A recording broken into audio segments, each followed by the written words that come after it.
was the Bible copied from ancient text regarding the biblical text and the ancient Sumerian tablets. Praying is phenomenal. I pray every single day. The same power of commandment and the same power of control and creation is inside of my body. I have a fractal of the Creator living inside of me. And so because of that, I walk in that power. And so I'm a walking prayer, and so are you. Everyone is a walking prayer. There's only one entity. There's only one consciousness. We are all slightly different expressions of the same one consciousness. Separation is an illusion. Distance is an illusion. You're told that you're this person and that you're that person and you're so evil, and then you're coming out of the womb as this evil entity before you even have a chance to form your very first thoughts. It's a big fear factor. And all you're doing is trying to save your own skin by following the rituals and hoping that in the end, it was accurate. You just took it hook, line, and sinker and said, you know what, this is what I gotta do because everybody told me I had to do it. And if I don't do it, I'm gonna suffer for eternity.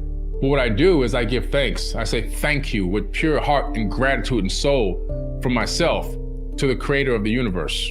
How does the ancient Sumerians' religion differ from the Bible? Sumerian civilization was founded around 4500 BCE, before the current era. They wrote down their history on clay tablets, but the stories themselves were likely much older and passed down from generation to generation. We know this now for a fact because we found tablets that we thought were like the oldest, and then we kept looking and looking, and we found even older tablets with the same exact story on it. So these stories are actually tens of thousands of years old, not just 6,000 years old. The Sumerian civilization records start on average around 6,000 years ago. The Bible or religious zealots believe that the earth is only 6,000 years old. And the reason why is because it's plagiarized from Sumerian tablets, and the Sumerian tablets dated around 6,000 years ago. So to them, in their mind, there could be nothing older than that. And then that got passed down from generation to generation. The Sumerians were polytheists. Polytheism is a belief that worships many gods as opposed to monotheism, which is a belief in a one God system. And so we know for a fact that the Sumerians, the ancient Egyptians, and many other cultures around the world who had their information plagiarized into the canonized Bible were polytheists. They believed in a multiple God system, whereas in Christianity, it became the one God system. The faces and the bodies of the ancient Egyptian gods chiseled away under the order of who? Pharaoh Akhenaten. The beginning of the monotheistic era that he was trying to usher in, and he had amassed a huge following of people that were on board with him. This is where the Bible stole the information for the mass exodus. And when he leaves, he takes with him a huge mass following of people. That was the exodus out of Egypt. Why did the new Pharaoh chase him down, or the new king who was temporarily put in charge chase him down? Because he had taken the Ark of the Covenant out of the king's chamber of the Great Pyramid at Giza. There were no slaves building the pyramids in Egypt. We know this for a fact because their temples in the Giza Plateau region, we found all the actual tablets in there that talk about the workers. It talks about how much they were paid, and it talks about their medical benefits. It talks about arms that were broken, legs that were broken, people that needed medical help, medical assistance. You don't do that for slaves. You don't pay slaves. These people were not slaves. The Epic of Gilgamesh. Before the creation of heaven and earth, there was a void. Genesis states that the earth was unformed and void, with darkness over the surface and of the deep, and a wind from God over the water. Though not exactly the same, it implies a similar meaning to the introduction idea of the united heaven and earth. The Epic of Gilgamesh says the same thing. In Genesis, God existed before the heavens and the earth. The Epic of Gilgamesh's introduction is not entirely clear about the gods who existed before the separation of heaven and earth, but we know that they did exist because they talk about them all the time. So we know that the Epic of Gilgamesh, which is a huge story, and out of that huge story, which predates the Bible by thousands of years, you get the story of Noah's Ark, which is a tiny fraction of the Epic of Gilgamesh. And the Epic of Gilgamesh is taught in universities all over the world in ancient civilizations. Enki, betraying the other gods, tells the protagonist Ziusudra. Ziusudra in the ancient Sumerian tablets is actually Noah in the Bible, of his plan and how to avoid dying in the flood. He instructs him to build an ark. Noah and his family remain human after the flood, Both Ziusudra and Noah are blessed by their gods, but in different ways. Ziusudra becomes immortal. So in the Sumerian tablets, the gods grant Ziusudra immortality by giving him some type of genetic mutation, allowing him to live an extended lifespan. Not necessarily immortal for eternity, but an extended lifespan. In other words, more than the 120 years. The illusion in the biblical text that, we saved your family and everything's gonna be all good. But if you look at the story after the family's been saved and they're starting fresh again, right? It also says in the Bible that not everybody died. It also says in the Sumerian text, not everybody died. So Noah and his family were not the only people left. Read it good. Read your good book good. I know the book like the back of my hand. I know the book like the back of my hand. There were giants that survived. The Anunnaki, they call them the Anunnaki. They survived the Great Flood. And there were other people that also survived the Great Flood. The Anunnaki actually are not gone. They're still here. If you look at the text, you discover there was a second pyramid war which occurred between Amun-Ra and his relatives. Some fled and some stayed. They actually dropped what they called, listen to this, weapons of mass destruction on this planet. WMDs. Yeah, in ancient times. You thought George Bush Jr. came up with that term for the Iraq War? Where do you think he got it from? The tablets. And in this dropping of these weapons, it created something called an evil wind in the text. And then this evil wind, whoever was in it, where this evil wind was moving, we're talking about nuclear fallout of some type, or radiation fallout. People's fingernails were falling off, their hair was falling out, their nose and eyes were bleeding. This is all symbols, their skin was boiling. This is all signs of radiation.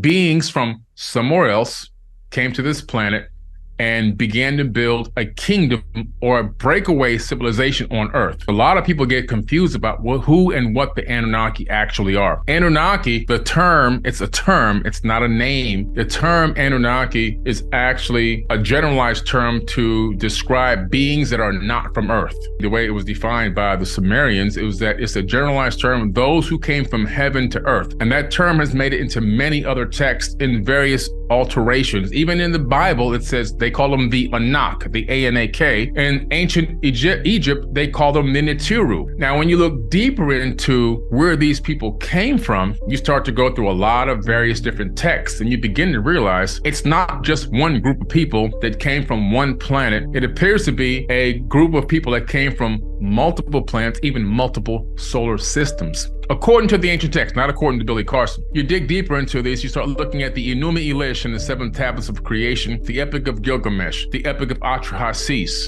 the myth of Adapa, and that's also Sumerian. But then you move into like the Indian texts, like the Mahabharata, the Indian Vedas, the Bhagavad Gita, and some of these other texts, you begin to realize, whoa, the stories are also linking up. In Egyptian Book of the Dead and the North American indigenous tribes of the Americas and the Aboriginals historical information all point to the same thing. This is about 450,000 years ago, according to the tablets. This pantheon of these beings came and they started showing up a little bit at a time, and they began to survey the land and began to build a new breakaway civilization. And they brought these Igigi with them. The Igigi, according to these tablets, were the working class people. They worked and mined the land and create structures and cities and everything else. They worked for 200,000 years without us. We were already here, but we weren't working for them. We weren't the slaves yet. We were just hunter-gatherers or whatever we were out here doing our thing. They worked for 200,000 years. They felt like they were being converted into slaves. And so they had a coup. A lot of them were working on Mars, building structures and stuff on Mars. This is why there's anomalies on Mars that match stuff on Earth. They went from Mars to Earth to have a war. And these are the sons of God that fell from heaven. This is about 450,000 years ago, according to the tablets. This pantheon of these beings came and they started showing up a little bit at a time, and they began to survey the land and began to build a new breakaway civilization. And they brought these Igigi with them. The Igigi, according to these tablets, were the working class people. They worked and mined the land and create structures and cities and everything else. They worked for 200,000 years without us. We were already here, but we weren't working for them. We weren't the slaves yet. We were just hunter-gatherers or whatever we were out here doing our thing. They worked for 200,000 years. They felt like they were being converted into slaves. And so they had a coup. A lot of them were working on Mars, building structures and stuff on Mars. This is why there's anomalies anomalies on Mars that matched stuff on Earth. They went from Mars to Earth to have a war. And these are the sons of God that fell from an outdoor laboratory. It was enclosed and had guards at the gates.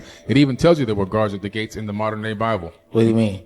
Keep them in and keep everybody else out. So they would put humans in a garden as if it was a laboratory to watch them grow like fruit? They would give them times that they can mate and times that they couldn't mate. This is all written in text. They were treated like animals. When they created Adam, they created what they had hoped to be a version of a human that can replicate easily. So after they created him, they then tried to mate him with one of the existing hominids that they had modified, but it was more like a clone, and it still wasn't able to reproduce. So what they did was, in the Bible it says they took out his rib. They didn't take his rib out, they took blood out of his bone. And they took that blood, that's where the DNA is located, and they made a female clone from Adam's bone, which was Eve. So that became the most advanced female, and he was the most advanced male for Homo sapiens sapien. And they were able to then sexually mate and reproduce. They were like mating down so they got the perfect human? Right, that's what it was. Wow. Anunnaki is genetically modified and created what we are. Exactly, created Homo sapiens sapien. They created what they call the Adamu, the first man, long before the Bible was even written. So there's that famous cylinder seal that's in the British Museum where Ninhursag is actually holding up the baby, because what she did was she took an egg out of an existing hominid, because before that they had tried cloning and the cloning wasn't successful. They were able to make these clone people and get them to do the work, but they couldn't replicate on their own, and they couldn't replicate fast enough to get the workload done and replace the workers that they already had here. She decided to give birth herself, and so they took the egg out of one of the existing hominids, they cleaned out some of the genetic material and added Anunnaki genetic material to this egg. In modern days, we do that now in science.